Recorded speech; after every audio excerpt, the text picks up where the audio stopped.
Hello students, good morning. Welcome to a new lecture of fluid mechanics and hydraulics. In the previous session, we have discussed about some fluid properties like density, mass density, specific gravity, and relative density. तो last time हमने ये सारी जो properties थी fluid की वो study की थी। आज हम उसके आगे जाने वाले हैं। लास्ट टाइम जो हमारा अधूरा टॉपिक रह गया था वो था सरफेस टेंशन। तो आज हम सरफेस टेंशन से ही चालू करेंगे कि सरफेस टेंशन पहले तो हमने लास्ट टाइम देखा था कि जो मतलब जो लिक्विड की फ्री सरफेस होती है वहाँ पे जो पार्टिकल्स होते हैं उनके ऊपर डाउनवर्ड फोर्सेस लगते हैं, इसलिए वो डाउनवर्ड साइड मूवमेंट करते हैं। तो उससे क्या होता है, एक थिन लेयर जैसा मतलब एक जनरेट होता है और उसे हम क्या बुलाते हैं, सरफेस टेंशन बुलाते हैं। ओके, तो सरफेस टेंशन में हमने एग्जांपल एक देखा था। हमने एक बीकर मतलब एक वाटर का बीकर भरा हुआ था, उसमें ए बी और सी पार्टिकल्स देखा था। ओके, तो ए पार्टिकल्स था वो पूरा इमर्स था अंदर, यानी कि बीच का पोर्शन था उसमें से एक पार्टिकल था, उसके ऊपर मतलब ऑल ऑफ साइड यानी कि फोर साइड से उसके ऊपर मतलब फोर्सेस लग रहे थे। तो उससे क्या होता है कि वो उसकी स्टेबिलिटी बनी रहती है। जबकि एक बी पार्टिकल देखा था जिसमें ऐसा था कि वो सरफेस के थोड़े नज़दीक था, फ्री सरफेस के थोड़े नज़दीक था। तो उसके ऊपर क्या इफ़ेक्ट होता है कि वो उसके ऊपर डाउनवर्ड फोर्सेस ज़्यादा लगते हैं, आउट जो मतलब डाउनवर्ड ज़्यादा लगते हैं, और जो अपवर्ड फोर्सेस है वो थोड़े कम लगते हैं, लेकिन वो अनस्टेबल रहता है, वो नीचे जाने की ट्राई करता है। और एक पार्टिकल सी ऐसा देखा था कि जिसके ऊपर मतलब ओनली डाउनवर्ड फोर्सेस लगते हैं, क्योंकि वो सरफेस के ऊपर है, तो फ्री सरफेस के ऊपर तो कोई फोर्सेस नहीं लगते होंगे उसको। तो ऐसे टाइप के जो पार्टिकल्स हैं वो जल्दी से डाउनवर्ड साइड मोशन करते हैं। तो उससे क्या होता है कि वो पूरी लाइन जहाँ पे वो सी पार्टिकल है वहाँ पे एक थिन लेयर जैसा फॉर्म हो जाता है, जिसे हम सरफेस टेंशन बुलाते हैं फ्लूइड का। ओके, तो आज हम उसके एग्जाम्पल से स्टार्ट करेंगे। मतलब एग्जाम्पल यानी कि सरफेस टेंशन आपको मतलब जनरल लाइफ में, रियल लाइफ में कहाँ कहाँ देखने मिलते हैं वो हम देखेंगे स्टूडेंट्स। ओके, तो स्टार्ट करते हैं आज का lecture. Examples of surface tension are, surface tension के एग्जाम्पल्स आपको दिए गए हैं। Insects can walk on the surface of water. देखो सरफेस टेंशन है, इसी की वजह से जो इंसेक्ट्स होते हैं वो फ्री सरफेस ऑफ वाटर होती है उसके ऊपर वॉकिंग कर सकते हैं, यानी कि मतलब वो स्विमिंग कर सकते हैं। तो ऐसी बात है। ओके, तो insects can walk on the surface of water, वो मतलब पानी की सरफेस के ऊपर चल सकते हैं। इसका रीज़न यही है कि सरफेस टेंशन वहाँ पे अवेलेबल है। Thin blade float on the surface of water, जो थिन ब्लेड होती है वो वाटर के सरफेस के ऊपर फ्लोट करती है। ओके, तो उसका भी रीज़न एक सरफेस टेंशन ही है। Mercury on the smooth surface converts into small balls. देखो मर्क्यूरी जो है वो अगर हम उसे कोई स्मूथ सरफेस पे रखते हैं तो वो एक मतलब राउंड शेप का एक बॉल बन जाता है। ओके, मर्क्यूरी का आपने कई बार देखा होगा कि अगर कोई थर्मोमीटर टूटा है तो उसमें से जो मर्क्यूरी निकलती है उसके बहुत सारे पार्ट हो जाते हैं, लेकिन वो सारे पार्ट सर्कुलर शेप में ही बनते हैं। तो ये सर्कुलर शेप में जो पार्ट बनते हैं उसका रीज़न भी ये सरफेस टेंशन ही है। ओके, उसके बाद एक एग्जांपल और है, rain water comes to the earth surface in the form of circular water drops. देखो जो भी रेन वाटर होगा यानी कोई भी फ्लूइड होगा वो अर्थ के ऊपर आएगा तो वो कौन से फॉर्म में आएगा, वो सर्कुलर वाटर ड्रॉप के फॉर्म में आएगा। ओके, तो ये सारी चीज़ें जो है वो आपको सरफेस टेंशन के एग्जांपल्स दिखाते हैं। सरफेस टेंशन जो है वो मतलब ऐसे ऐसी जगहों पे एक्ट करता है और ऐसी जगह पे आपको देखने को मिलता है। ओके, तो ये है आपका सरफेस टेंशन। अब सरफेस टेंशन में भी इफ़ेक्ट ऑफ टेम्परेचर है कि effect of temperature on the surface tension क्या होता है वो हम देखते हैं। As the surface tension depends directly upon the intermolecular cohesion and since this cohesion known to decrease the temperature rise, the surface tension decreases with the rise of temperature। देखो surface tension जो है वो किसके ऊपर directly depend करता है, वो intermolecular cohesion पर डिपेंड करता है, यानी कोहेसिव जो फोर्सेस होते हैं, एट्रैक्टिव जो फोर्सेस होते हैं उसके ऊपर डिपेंड करता है। And since this cohesion known to decrease the temperature rise, देखो कोहेजन जो है वो डिक्रीज़ करता है, वो अगर टेम्परेचर राइज जो है उसके साथ साथ वो डिक्रीज़ होता है, इसीलिए the surface tension decreases with the rise of temperature, यानी जैसे जैसे टेम्परेचर बढ़ता है तो आपका सरफेस टेंशन जो है वो डिक्रीज़ होता है। तो ये मतलब जो है वो इन्वर्स प्रोपोर्शनल है टेम्परेचर के, ऐसा हमें यहाँ पे देखने को मिला, स्टडी करने को मिला कि आपका जो सरफेस टेंशन है स्टूडेंट्स वो इंटरमॉलिक्यूलर कोहेजन पे डिपेंड है। अब कोहेजन की मतलब टेम्परेचर पे क्या इफेक्ट होती है कि टेम्परेचर इंक्रीज़ होता है तो कोहेजन डिक्रीज़ होता है। तो जैसा कोहेजन में होता है वैसा ही सेम आपका सरफेस टेंशन में होगा कि जैसे जैसे टेम्परेचर बढ़ेगा वैसे वैसे आपका सरफेस टेंशन जो है वो कम होगा, डिक्रीज़ होगा। ओके, तो ये इफ़ेक्ट ऑफ टेम्परेचर है on your surface tension. Okay, तो एग्जांपल्स हमने देखे सबसे फर्स्ट तो कि insects can walk on the surface of water, then thin blade float on the surface of water, then third one is mercury on the smooth surface converts into small balls, and fourth is rainwater comes to the earth's surface in the form of a circular water drops. These all are the examples of surface tension. Then we have seen effect of temperature. As the surface tension depends directly upon the intermolecular cohesion, cohesion के ऊपर directly depend करता है surface tension। तो जैसा cohesion में होता है कि टेम्परेचर इंक्रीज़ होने से, टेम्परेचर के राइज होने से कोहेजन फोर्स, कोहेसिव जो फोर्सेज है वो डिक्रीज़ होते हैं, सेम ऐसा आपके सरफेस टेंशन के साथ भी होगा। टेम्परेचर बढ़ेगा तो आपका सरफेस टेंशन जो है वो डिक्रीज़ होगा। ओके, तो ये चीज़ है। The surface tension of water varies from about 0.74 newton per metre at 20 degree Celsius to 0.0589 newton per metre at 100 degree Celsius. The surface tension of some liquids at 20 degree Celsius temperature atmospheric pressure are given below. देखो water में क्या होता है कि देखो जब 20 degree Celsius पे water होता है, यानी कि नॉर्मल मतलब गर्म होता है पानी, तब उसकी जो सरफेस टेंशन जो है वो 0.074 न्यूटन पर मीटर होती है। ओके, और जब वही वाटर जो है वो 100 डिग्री सेल्सियस पे पहुंच जाता है, यानी कि बहुत वो ज़्यादा गर्म होने लगता है, उसकी वेपर बनने लगती है, तब क्या होता है कि उसका जो सरफेस टेंशन जो है वो 0.0589 हो जाता है। ओके, तो आप देख सकते हो कि 0.074 से 0.058 जो है वो कम वैल्यू है और 20 डिग्री से 100 डिग्री ज़्यादा वैल्यू है। यानी कि टेम्परेचर बढ़ाने से आपका जो मतलब कोहेसिव फोर्स है वो भी डिक्रीज़ होता है और साथ साथ आपका जो सरफेस टेंशन है वो भी डिक्रीज़ होता है। Okay, surface tension of some liquids at 20 degree Celsius at atmospheric pressure is given below. आपको ये टेबल में सरफेस टेंशन दिए है बहुत सारे लिक्विड के, उसमें कैरोसिन है। देखो सरफेस टेंशन जो है वो न्यूटन पर मीटर यूनिट में मेज़र होता है। ओके, कैरोसिन जो है उसका जो सरफेस टेंशन है ये है 0.0277 न्यूटन पर मीटर। ग्लिसरीन है उसका 0.0633 न्यूटन पर मीटर।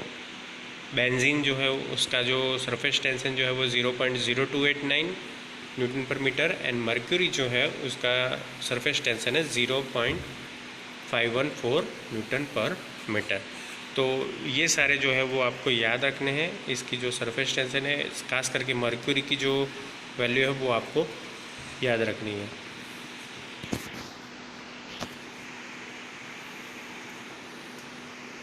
उसके बाद जो है वो अब आपको सरफेस टेंशन का मतलब एक एक पोर्शन में डिवाइड करके दिया है कि क्या क्या उसमें मतलब मॉडिफिकेशन आते हैं। सबसे फर्स्ट है surface tension on liquid droplet. कोई एक लिक्विड ड्रॉपलेट होता है तो उसके ऊपर सरफेस टेंशन कैसे एक्ट करता है वो हम ये केस में देखेंगे। Consider a small spherical droplet of liquid of radius R, small R. Okay, एक हमें एक स्फीयरिकल ड्रॉपलेट जो है उसे कंसिडर करना है जिसका रेडियस आर जितना है। Let sigma is equal to surface tension of the liquid. Sigma जो है वो सरफेस टेंशन है लिक्विड का, डी जो है वो डायमीटर ऑफ ड्रॉपलेट है, ड्रॉपलेट का डायमीटर है D. P is equal to pressure intensity inside the droplet in excess of outside pressure. अगर आउटसाइड कोई प्रेशर नहीं है तो अंदर इंटरनली कितना प्रेशर होता है वो पी से हम डिनोट करते हैं। ओके, तो ये सारी जो है वो नॉमिनकल्चर है कि ये इतने इतने जो है वो पैरामीटर्स जो है वो इसमें इंक्लूड होगी। That the droplet is cut into 2 house, यानी कि 2 पार्ट में उसे हम डिवाइड करते हैं। मैं आपको फिगर दिखा देता हूँ ताकि आपको पता चले। देखो ये आपका ड्रॉपलेट है। ओके, और इसको यहाँ से और यहाँ से 2 पार्ट में डिवाइड करते हैं। बीच में जो आप जो ये एक मतलब कटेड लाइन देख रहे हो, डॉटेड लाइन देख रहे हो, तो वो डॉटेड लाइन क्या दिखा रहा है कि जो डी डायमीटर का ड्रॉपलेट है पानी का, यानी कोई भी फ्लूइड का जो ड्रॉपलेट है, उसे जो है वो दो पार्ट में कट किया जाता है, ऐसा एज्यूम किया जाता है। Okay, the force acting on one half will be, तो इससे क्या होगा कि जो ड्रॉपलेट है वो दो हिस्सों में बट जाएगा। अब उसके एक हिस्से में कौन कौन से फोर्सेस लगेंगे वो यहाँ पे मैं दिखाऊंगा। Tensile force due to surface tension acting around the circumference of the cut portion as shown in figure 1.9 B. देखो टेंसाइल फोर्स जो है वो प्रोड्यूस होगा due to surface tension acting around the circumference of the cut portion. जहाँ हमने cut किया है वो पोर्शन पे, वो सरकमफरेंस पे एक सरफेस टेंशन जो है वो टेंसाइल फोर्स का क्रिएट होगा। ओके, सरफेस टेंशन क्या करता है, टेंसाइल फोर्स क्रिएट करता है। वो आपको फिगर नंबर 1.9 बी में दिखाया गया है।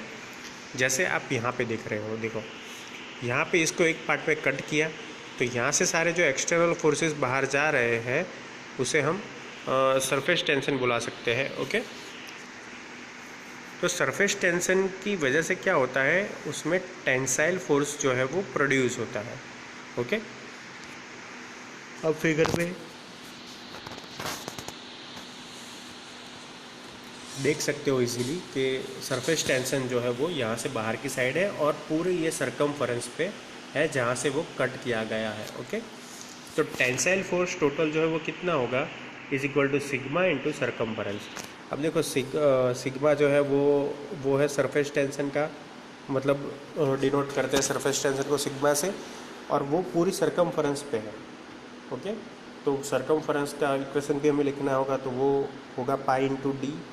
अगर डी यूज़ कर रहे हो तो, यानी कि जो आप डायमीटर है वो यूज़ कर रहे हो, तो अगर रेडियस यूज़ कर रहे हो तो पाई आर स्क्वायर बाय 2, तो ऐसा है उसमें।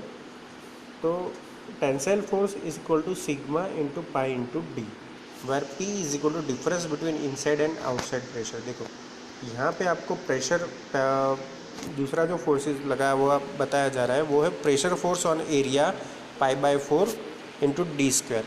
जो पूरा मतलब एरिया पे जो प्रेशर लग रहा है वो कितना लगेगा, वो एरिया जितना लगेगा, pi by 4 into D square. तो उसे मैंने मल्टीप्लाई किया पी से, क्यों, क्योंकि वो डिफरेंस है between inside and outside pressure. तो वो जो प्रेशर डिफरेंस है, प्रेशर फोर्स है, वो टोटल कितना लगेगा, P into pi by 4 into D square जितना यहाँ पे लगेगा। Under the equilibrium condition this two forces will be equal and opposite. अब देखो मतलब अगर आपका जो ड्रॉपलेट है वो इक्विलिब्रियम कंडीशन में है, तो उसमें क्या होगा कि जितना टेंसाइल फोर्स लग रहा है उतना कंप्रेशन फोर्स लगेगा। यहाँ पे हम ऐसा बोल सकते हैं कि जितना सरफेस टेंशन लगेगा वैसे ये फिगर नंबर सी में आपको दिखाया है जैसे प्रेशर, वो दोनों सेम रहेंगे, तो ही आपका ड्रॉपलेट जो है वो एक जगह पे स्टेडी रह सकता है। ओके, तो ये दोनों को मैंने कंपेयर कर दिया, सिग्मा इंटू पाई डी, और यहाँ इसके सामने मैंने रख दिया pressure force P into pi by 4 into D square, क्योंकि वो पूरे सरकमफरेंस पे लगता है, यानी कि पूरे एरिया पे लगता है प्रेशर फोर्स जो होता है वो। तो इससे मैंने, अगर मैं टोटल इसमें निकालूँ तो फिर उसके बाद जो प्रेशर है उसका जो इक्वेशन बन जाएगा वो हो जाएगा 4 sigma upon D, 4 into sigma upon D. Okay, P यहाँ पे रहेगा, 4 जो है वो यहाँ मल्टीप्लाई में चला जाएगा सिग्मा के साथ, पाई पाई कैंसिल आउट हो जाएंगे, और डी जो है वो नीचे चला जाएगा। ओके, क्योंकि यहाँ पे डी स्क्वायर है और यहाँ पे एक डी है, इसलिए यहाँ पे एक डी जो है वो नीचे के साइड मतलब रह जाएगा वो।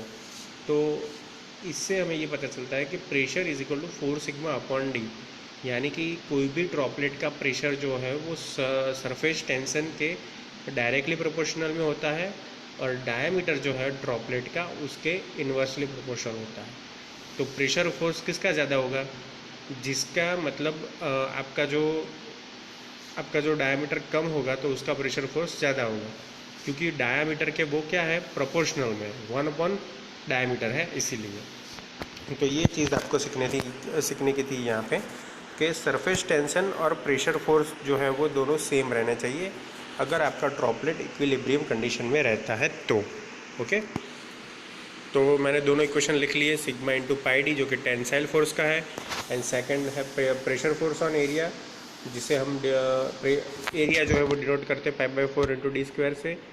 तो उसमें खाली मैंने एक P जो है वो लगा दिया, क्योंकि प्रेशर फोर्स कितना हम प्रेशर डाल रहे हैं वो भी हमें मेंशन करना पड़ेगा। ओके, तो उसका इक्वेशन प्रेशर फोर्स का हो जाएगा P × π/4 × d², और टेंसाइल फोर्स का इक्वेशन हो जाएगा सिग्मा × πd। अगर आपका जो मतलब ड्रॉपलेट है वो इक्विलिब्रियम कंडीशन में रहता है, तो ये दोनों फोर्सेस जो है टेंसाइल फोर्स और मतलब जो प्रेशर फोर्स है वो दोनों इक्वल एंड अपोजिट होने चाहिए, तो ही वो इक्विलिब्रियम में रह सकता है। ओके, तो दोनों को मैंने कंपेयर किए तो आपका इक्वेशन आ गया प्रेशर का 4 × σ/d जितना।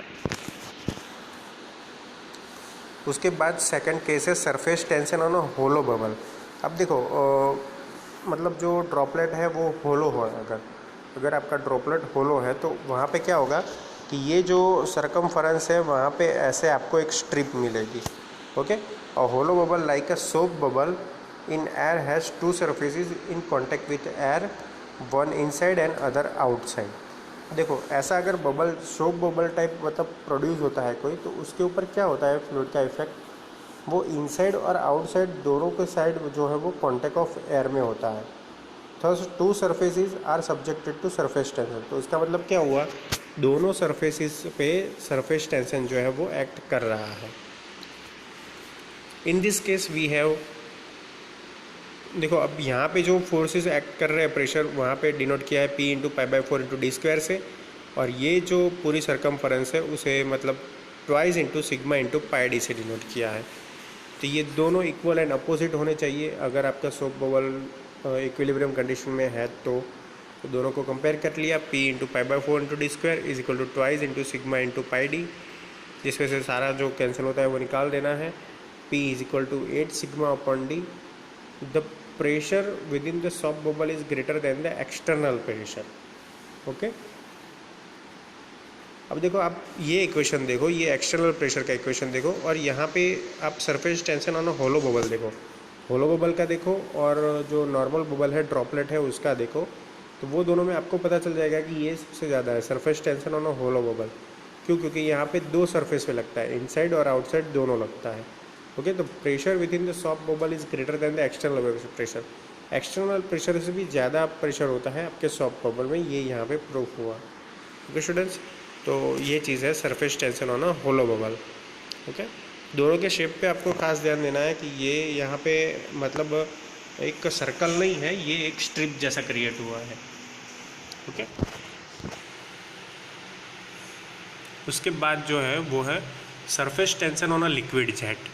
अब लिक्विड जेट क्या होता है वो यहाँ पे दिखाया है ऐसे, मतलब एक सिलेंड्रिकल टाइप होता है। तो सिलेंड्रिकल टाइप में अगर आप वाटर फिल करते हो तो वो जो है वो वाटर जेट का फॉर्म जो है वो बन जाता है।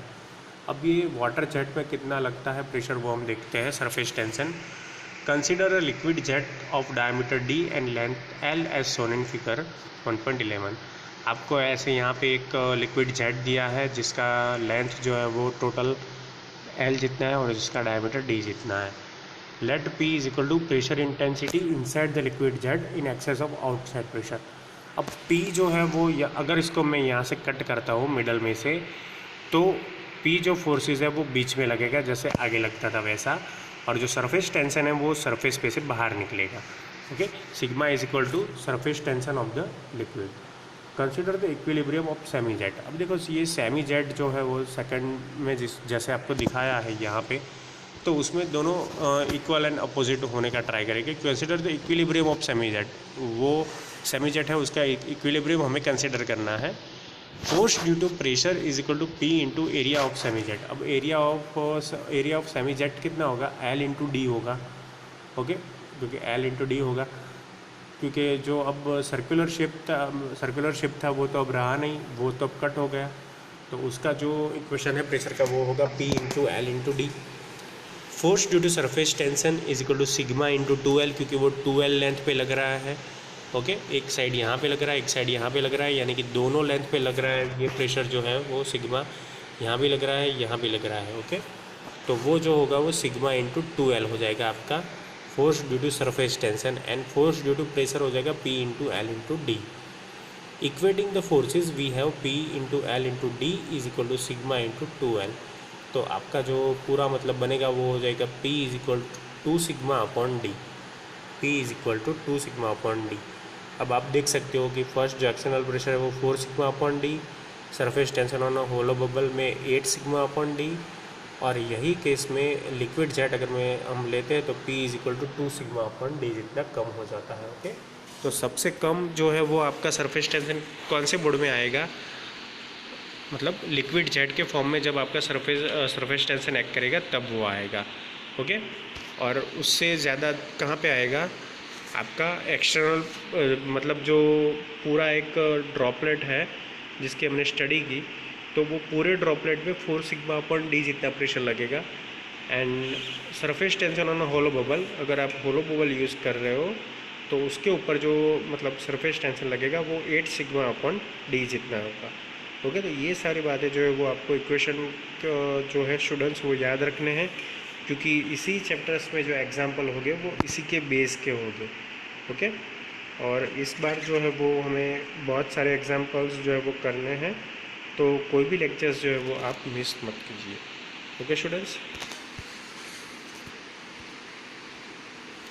तो आज के लिए यहाँ तक रखते हैं स्टूडेंट्स। नेक्स्ट लेक्चर में हम और प्रॉपर्टीज़ देखेंगे और एग्जाम्पल्स भी देखेंगे फ्लूइड मैकेनिक्स के, ये इंट्रोडक्शन चैप्टर के।